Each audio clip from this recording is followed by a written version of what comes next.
fait meilleur aujourd'hui, hein? Vous êtes d'accord?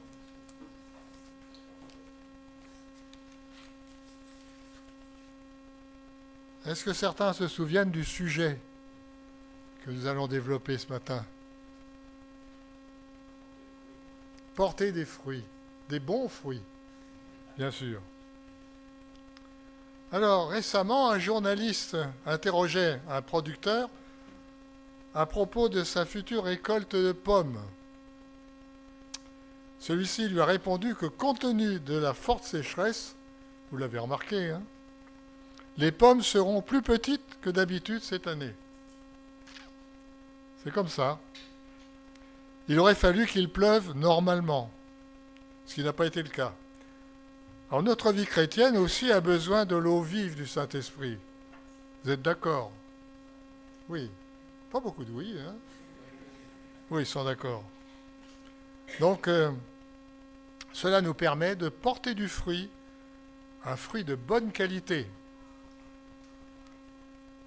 Alors les fruits, il en est souvent question dans la Bible, de la Genèse à l'Apocalypse. Je vous garantis que nous n'allons pas les répertorier tous. Ce serait trop long, on en aurait pour beaucoup de temps, hein, n'est-ce pas? Donc j'ai donc choisi quelques textes qui serviront de cadre à mon message ce matin. Vous connaissez bien sûr pour la plupart la parabole du semeur. Alors nous allons la relire quand même, malgré tout, hein, malgré que vous la connaissiez, dans Luc 8, chapitre 8. Je pense que ça va être projeté. Verset 4 à 15. Une grande foule se rassembla et des gens vinrent vers lui de diverses villes, vers Jésus bien sûr. Alors il dit cette parabole. Un semeur sortit pour semer la semence. Comme il semait, une partie de la semence tomba le long du chemin. Elle fut piétinée et les oiseaux du ciel la mangèrent. Une autre partie tomba sur un sol pierreux. Quand elle eut poussé, elle sécha parce qu'elle manquait d'humidité. Une autre partie tomba au milieu des ronces. Les ronces poussèrent avec elle et l'étouffèrent. Une autre partie tomba dans la bonne terre. Quand elle eut poussé, elle produisit du fruit au centuple. Après cela, Jésus dit à haute voix que celui qui a des oreilles pour entendre, entende. Je saute jusqu'au verset 11. Voici ce que signifie cette parabole. C'est l'explication de Jésus. La semence, c'est la parole de Dieu. Ceux qui sont le long du chemin, ce sont ceux qui entendent, puis le diable vient et enlève la parole de leur cœur, de peur qu'ils ne croient et soient sauvés. C'est intéressant d'ailleurs de voir ça. Le diable vient pour leur enlever de peur qu'ils ne croient et soient sauvés. Le diable a peur que les gens croient et soient sauvés. Ceux qui sont sur le sol pierreux, ce sont ceux qui, lorsqu'ils entendent la parole, l'acceptent avec joie, mais ils n'ont pas de racines. Ils croient pour un temps et abandonnent au moment de l'épreuve. Ce qui est tombé parmi les ronces, ce sont ceux qui entendent la parole, mais en cours de route, ils la laissent étouffer par les préoccupations, les richesses et les plaisirs de la vie. Et ils ne parviennent pas à maturité. Ce qui est tombé dans la bonne terre, ce sont ceux qui ont entendu la parole avec un cœur honnête et bon, la retiennent et portent du fruit avec persévérance. Donc sur les 4 sols différents, combien ont permis à la semence de germer?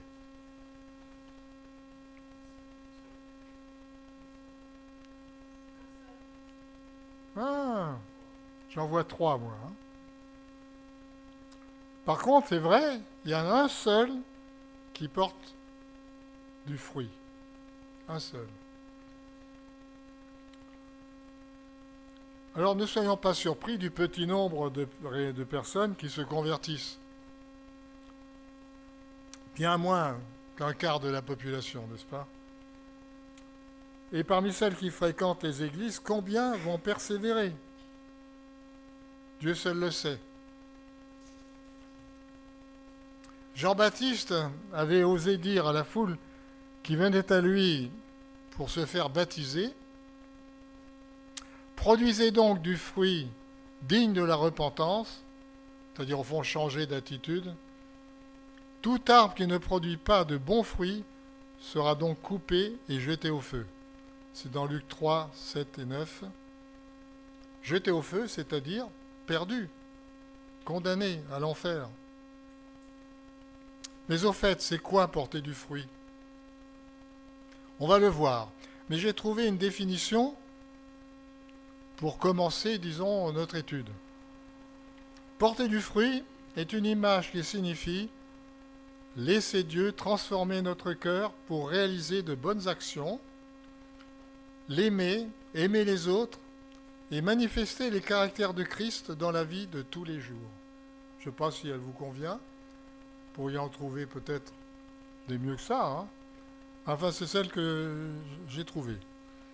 Je la répète donc. Porter du fruit est une image qui signifie laisser Dieu transformer notre cœur pour réaliser de bonnes actions, l'aimer, aimer les autres et manifester les caractères de Christ dans la vie de tous les jours. Dans sa parabole sur la bonne semence et la mauvaise herbe, c'est cette parabole du blé et de l'ivraie. C'est dans Matthieu 13, versets 24 à 30. On ne va pas le projeter. Je résume. Jésus aborde la présence du bien et du mal dans notre monde.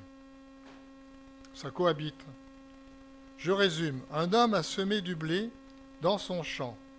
Mais un adversaire, la nuit, a semé dans le même champ de la mauvaise herbe. Les deux semences se sont donc mélangées.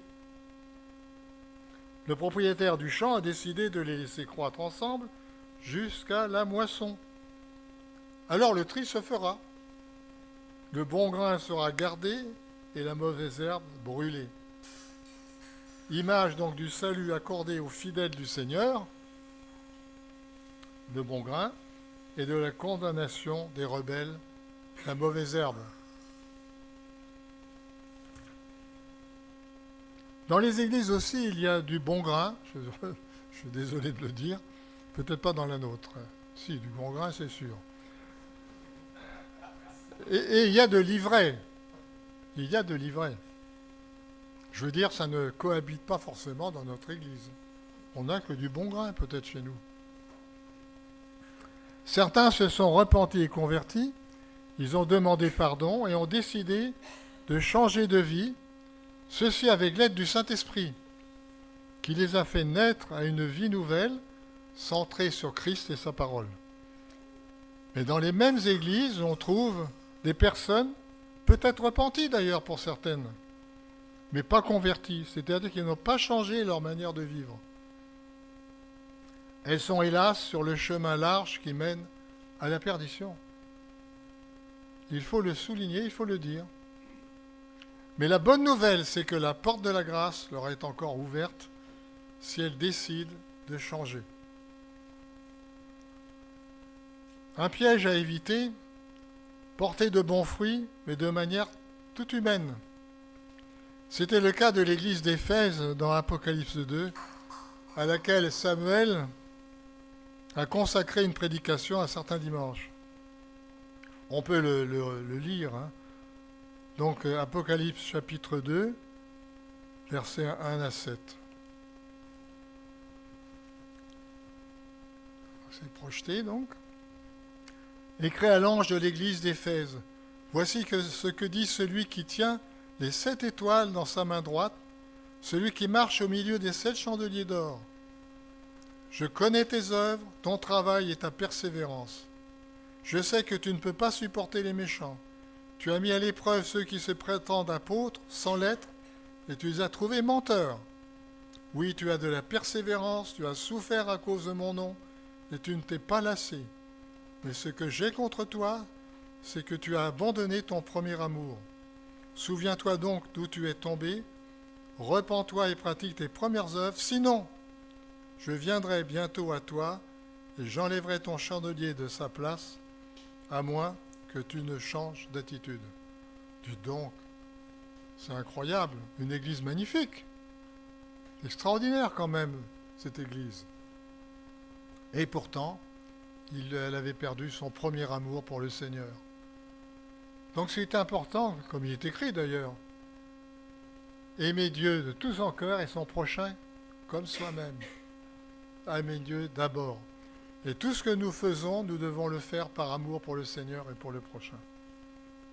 Donc il manquait un élément ici. Nous avons vu que Jean-Baptiste disait « Produisez du fruit digne de la repentance », c'est-à-dire « Convertissez-vous ». J'ai pensé au psaume 1er pour illustrer ce que je viens de dire. Et on va le lire, le psaume 1er.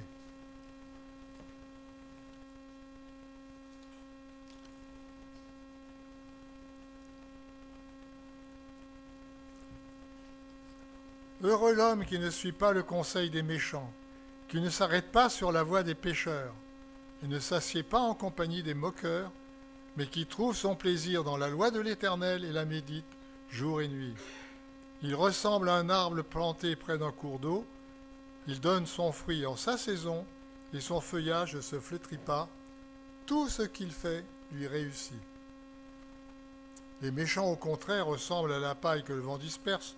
Voilà pourquoi les méchants ne résistent pas lors du jugement, ni les pécheurs dans l'assemblée des justes.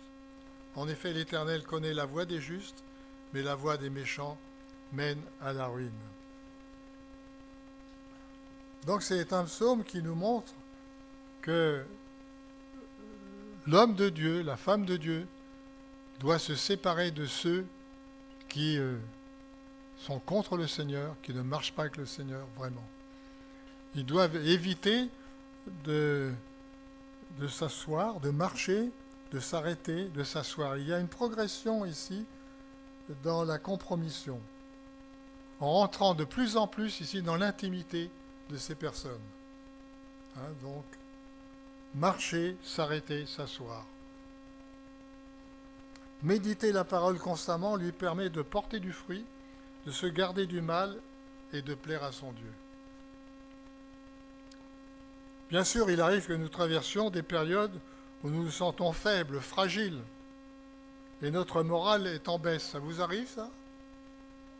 Moi, ça m'arrive de temps en temps. Un coup de mou, comme on dit parfois. Un coup de mou. Rien de grave si l'on s'en remet au Seigneur. Qu'on cherche en lui notre réconfort et un nouvel élan. Il nous relèvera et cette expérience fortifiera notre foi. Dans Matthieu 7, verset 20, il est écrit, concernant les croyants, je cite, « C'est donc à leurs fruits que vous les reconnaissez. » Voilà donc un conseil que nous donne Jésus au moyen du discernement sûr. Reconnaître le vrai croyant à ses fruits, aux bons fruits qu'il donne. Car nous risquons souvent de nous fier aux apparences, d'autant que certaines personnes savent bien cacher leur jeu et risquent de nous tromper. Nous ne pouvons, contrairement au Seigneur, sonder les cœurs. Dans Jérémie chapitre 17, versets 9 et 10, il est écrit « Le cœur est tortueux plus que tout, et il est incurable. Qui peut le connaître? Moi, l'Éternel, je vois jusqu'au fond du cœur. »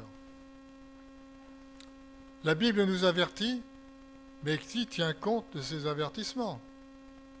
Nous tous, j'espère, ici. Et puis notre époque laisse une place très importante aux apparences plutôt qu'à les réalités. Nos divers médias y contribuent sûrement, n'est-ce pas? Que ce soit la télévision, le smartphone et autres, l'image se confond souvent avec la réalité. J'ai entendu récemment une journaliste à la télévision dire ceci, alors qu'on passait un reportage sur une catastrophe, je ne sais plus laquelle, peut-être des gros incendies ou un tremblement de terre, que sais-je. Ah, ben ça me rappelle tel film que j'ai vu au cinéma. Cet événement tragique, en réalité, elle le comparait à un film qu'elle avait regardé. Donc vous voyez que on arrive parfois à confondre la réalité avec la fiction. Dans le monde religieux, chrétien en particulier, on a tendance à favoriser de plus en plus diverses sortes d'activités pour attirer les gens, dit-on. Il y a plein de choses. Je vois que dans certaines églises, il y a des véritables shows à l'américaine sur les estrades. C'est vrai que ça plaît, il y a du mouvement, c'est assez une musique tonitruante. Dans certaines églises même, on va jusqu'à danser sur ces musiques. Donc, j'ai entendu même dire qu'il faudrait créer des boîtes de nuit chrétiennes pour que les jeunes qui viennent chez nous ne soient pas dépaysés. Bon, écoutez, pensez-en ce que vous voulez. Moi, ça me gêne. Donc, est-ce que le Saint-Esprit n'est pas capable d'attirer les gens vers nos églises? Dans Actes 2, 47, il est mentionné que le Seigneur ajoutait à chaque jour à l'église ceux qui étaient sauvés. Et ceux-là seulement. Il n'en ajoutait pas d'autres. Les autres, ils pouvaient venir, mais évidemment, ce n'était pas la même qualité de personnes. Certains hommes de Dieu se sont parfois fiés à l'apparence, et cela est particulièrement dangereux. Car le Seigneur regarde au cœur, ce que nous, humains, sommes incapables de faire. Nous, on voit l'écume des choses. Les péchés de certains sont évidents, d'autres parviennent à les cacher et à donner, durant quelque temps, l'illusion qu'ils sont de vrais enfants de Dieu. Des chrétiens ne les discernent pas et s'illusionnent sur ces personnes. Dans Matthieu 7, 21 à 23, il est écrit, Matthieu 7, 21, 23, je crois qu'on ne l'a pas prévu.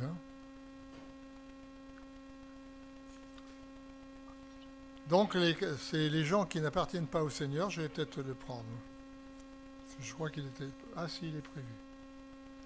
Ce ne sont pas ceux qui me disent Seigneur, Seigneur, ou plus exactement, ceux qui me disent Seigneur, Seigneur, n'entreront pas tous dans le royaume des cieux, mais seulement celui qui fait la volonté de mon Père céleste.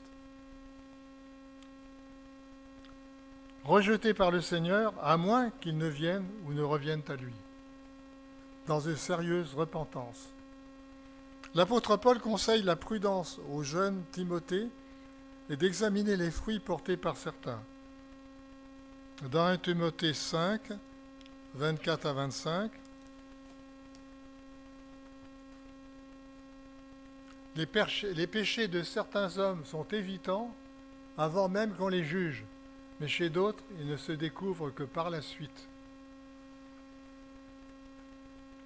De même, les belles œuvres sont évidentes et celles qui ne le sont pas ne peuvent rester cachées.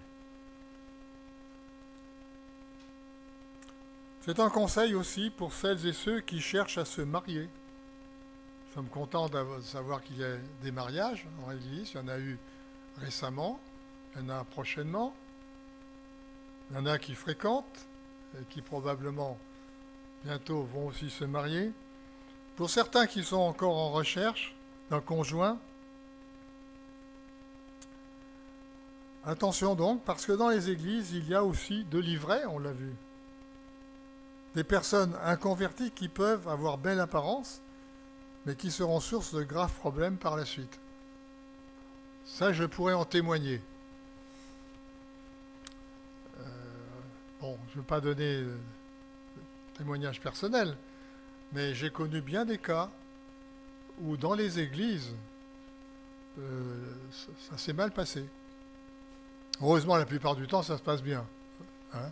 Mais dans certains cas, notamment le cas d'un mariage d'une chrétienne avec un pasteur stagiaire, quelque temps après, ne s'entendaient plus et ils ont divorcé. Vous voyez, donc, attention aux apparences. Les fruits nous éclairent sur l'arbre lui-même, de toute manière. C'est pour cela que Jésus nous avertit et nous suggère d'observer, sans vouloir juger, la nature et la qualité des fruits, afin de savoir ce que vaut vraiment l'arbre qui les porte. Cela nous permettra d'éviter d'être trompés. Je lis dans Matthieu 7, 18, « Un mauvais arbre ne peut porter de bons fruits, un bon arbre ne porte pas de mauvais fruits. Dans les églises, on entend souvent dire « il ne faut pas juger ». Vous avez entendu ça, hein, souvent. Bien entendu, il ne faut pas condamner. Et il faut toujours espérer que la personne visée se convertisse. Mais Jésus-Christ nous demande d'être prudent et d'examiner les fruits, donc les actes de certains. Et Paul écrivait aux Corinthiens, dans 1 Corinthiens 5, 9 à 13, «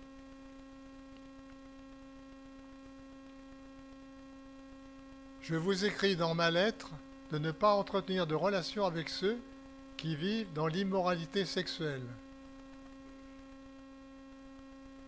Je ne parlais pas d'une manière absolue des gens de ce monde qui vivent dans l'immoralité ou sont toujours désireux de posséder plus.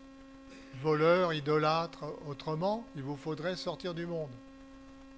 En fait, ce que je vous ai écrit, c'est de ne pas entretenir de relation avec quelqu'un qui, tout en se disant votre frère, votre sœur, vit dans l'immoralité sexuelle, est toujours désireux de posséder plus, idolâtre, calomniateur, ivrogne ou voleur, de ne pas même manger avec un tel homme, une telle femme.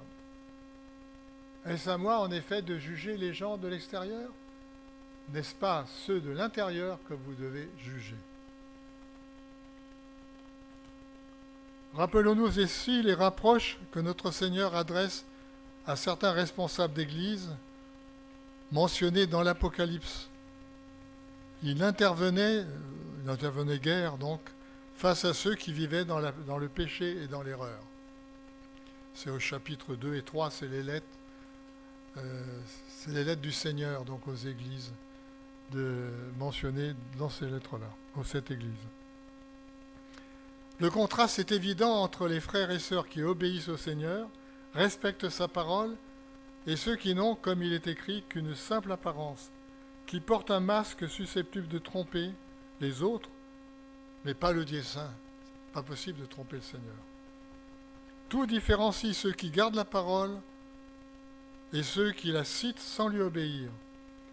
Leur manière de vivre, leur choix, leur langage, les fruits qu'ils portent au fil du temps, leur comportement au sein de leur couple, la famille, tout cela révèle ce qu'ils sont vraiment, enfants de Dieu ou non.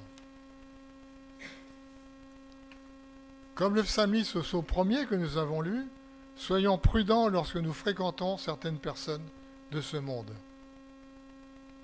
C'est le cas bien sûr pour les incrédules, mais aussi pour des personnes religieuses égarées. Hier, une multitude de croyants ont célébré un événement qui n'a jamais existé, l'Assomption de la Vierge Marie.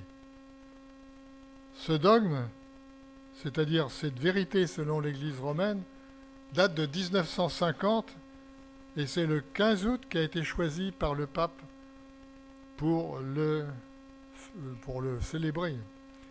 Ces croyants prient Marie et les saints, ce qui est interdit formellement par la parole de Dieu.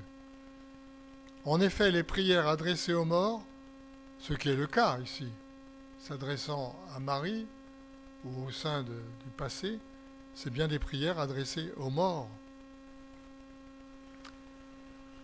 Ces prières donc sont formellement dénoncées dans la Bible. Je vais lire 3 ou 4 versets. Dans Deutéronome 18, versets 11 et 12, il est écrit qu'on ne trouve chez toi personne qui interroge les morts. En effet, celui qui fait cela est en horreur à l'Éternel. Dans Exode 20, versets 4 et 5, tu ne te feras pas de sculpture sacrée, ni de représentation de ce qui est dans le ciel et sur la terre. Tu ne te prosterneras pas devant elles, et tu ne les serviras pas, car moi, l'Éternel, ton Dieu, je suis un Dieu jaloux. Dans 1 Thessaloniciens, chapitre 1er, verset 9, vous vous êtes tournés vers Dieu en abandonnant vos idoles pour servir le Dieu vivant et vrai. Donc c'est quand même d'une particulière gravité que de s'adresser à des statues, à des images représentant des personnages du passé qui sont donc morts, qui sont décédés. Alors bon, c'est ceux qui appartenaient au Seigneur, ils sont dans la félicité céleste, ils sont vivants pour l'éternité auprès du Seigneur. Mais physiquement, ici-bas, ils sont morts. Donc il est absolument interdit par la parole de Dieu de s'adresser à eux.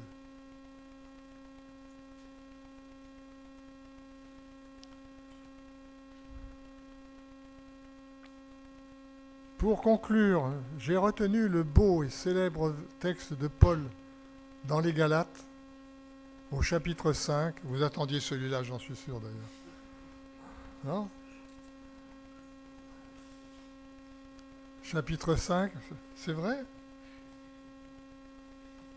Je vois que c'est vrai. Donc des chapitres 5, versets 16 à 25, qui met les points sur les i. Voilà, on ne sera pas déçus. Donc 5, 16 à 25. Voici ce que je dis. Marchez par l'esprit et vous n'accomplirez pas les désirs de votre nature propre. En effet, la nature humaine a des désirs contraires à ceux de l'esprit, et l'esprit a des désirs contraires à ceux de la nature humaine. Ils sont opposés entre eux, de sorte que vous ne pouvez pas faire ce que vous voudriez. Cependant, si vous êtes conduits par l'esprit, vous n'êtes plus sous la loi. Les œuvres de la nature humaine sont évidentes. Ce sont l'adultère, l'immoralité sexuelle, l'impureté, la débauche, l'idolâtrie. Ah tiens, on retrouve l'idolâtrie encore là. Alors bien sûr, la tendance actuelle, c'est de dire l'idolâtrie, c'est tout ce qui dans le monde prend notre temps, tout ce qui est notre centre d'intérêt majeur dans le monde. Ça peut être l'argent, ça peut être la situation, ça peut être des personnes, ça peut être un tas de choses finalement. La gloire. C'est vrai, tout cela, ça constitue des idoles. N'oublions pas quand même qu'à l'époque aussi, les idoles, c'était bien des objets, des sculptures, des divinités que les païens adoraient. Donc, d'ailleurs, on ajoute la magie, l'idolâtrie, la magie. Les haines, les querelles, les jalousies, les colères, les rivalités, les divisions, les sectes, l'envie, les meurtres, ça va loin, l'ivrognerie, les excès de table et les choses semblables. Je vous préviens, comme je l'ai déjà fait, ceux qui ont un tel comportement n'hériteront pas du royaume de Dieu. Vous vous rendez compte ? Si je lis tout ça, j'essaye de me dire, est-ce que je n'ai pas quelque chose ici qui me concerne ? L'envie, par exemple. Bon, vous voyez, donc, ce qui est écrit ici, ce sont les œuvres de la chair. Mais il ajoute ceci, le fruit de l'esprit, c'est l'amour de Dieu et du prochain, la joie, la paix, la patience, la bonté, la bienveillance, la foi, la douceur, la maîtrise de soi. Ça en fait 9. Contre de telles attitudes, il n'y a pas de loi. Ceux qui appartiennent à Jésus-Christ ont crucifié leur nature propre avec ses passions et ses désirs. Si nous vivons par l'Esprit, laissons-nous aussi conduire par l'Esprit. Ne soyons pas vaniteux en nous provoquant les uns les autres, en nous portant envie les uns aux autres. 9 quoi ? C'est 9 quoi, ce qu'on a cité là ? Ah. J'ai entendu fruit, c'est ça ? Je dirais, c'est 9 qualités du même fruit. Prenez une orange. Dans une orange, il y a des tranches. des quartiers. Bon, il y en a suivant les oranges entre 9, 12. Tous ces quartiers ensemble, dans l'orange, forment un seul fruit. Donc, ce que le Seigneur demande, c'est que nous portions ce fruit-là avec ses différentes composantes. C'est-à-dire que nous devons aussi refléter tout ce que nous avons vu là, ces 9 éléments, ces 9 qualités. Alors, il est évident que ce qui apparaît ici, nous allons les avoir reflétés dans nos vies progressivement. Ça va apparaître au fur et à mesure de notre vie chrétienne. C'est le Saint-Esprit qui nous y aidera. Si nous restons attachés au Seigneur, si nous ne sommes pas attachés, comme il est écrit, au cep, au Christ, Jésus, eh bien à ce moment-là, nous essaierons par nos propres efforts. Et je crois que par nos propres efforts, il est quasiment impossible de réaliser ça. Il faut vraiment que le Seigneur nous revête de son esprit, que nous soyons remplis de lui, pour que nous puissions progressivement arriver à manifester ces différentes composantes du même fruit, qui est le fruit de l'esprit. Dans Apocalypse chapitre 22,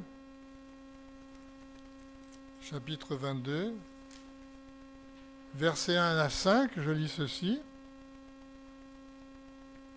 Il est parlé donc d'un arbre de vie dans le ciel.